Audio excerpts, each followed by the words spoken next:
Magluluto po tayo today ng garlic pepper beef na mas masarap pa sa garlic pepper beef ng Jollibee.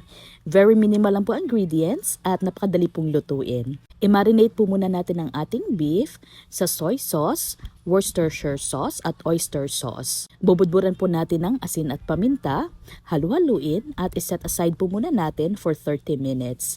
Super liit po ang gayat ng ating bawang. 2 cloves bawang po yan, kaya marami. At gagawin po nating fried garlic sa butter. Babantayan po nating mabuti ang paggisa nito para hindi po matusta.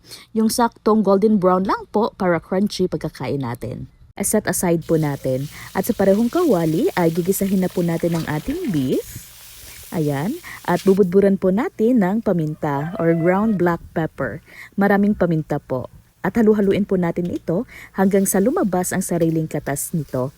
Kung bago lang po kayo sa channel namin, pakiclick po ng subscribe button at pakipindot na rin po ng notification bell para updated po kayo agad kung may bago po kaming uploads ng mga masasarap na niluluto namin. At sasabuan po natin ito ng 1 cup na tubig para lumambot po ang ating beef.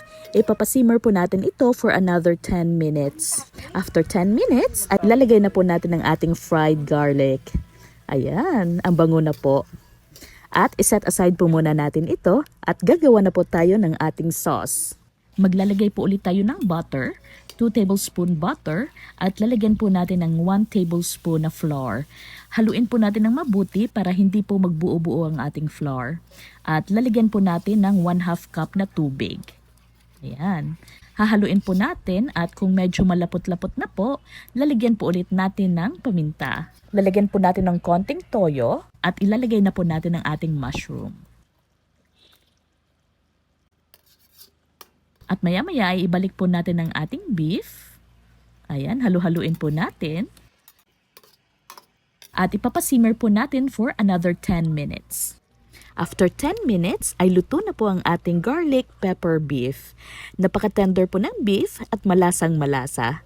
Kung nagustuhan niyo po ang video na ito, paki-share po sa inyong mga walls or sa inyong mga social media accounts para matakam din po ang inyong mga friends. At bubudburan po natin ito ng dahon ng sibuyas at ng natirang fried garlic. O ayan po, kain na po tayo, mga unata!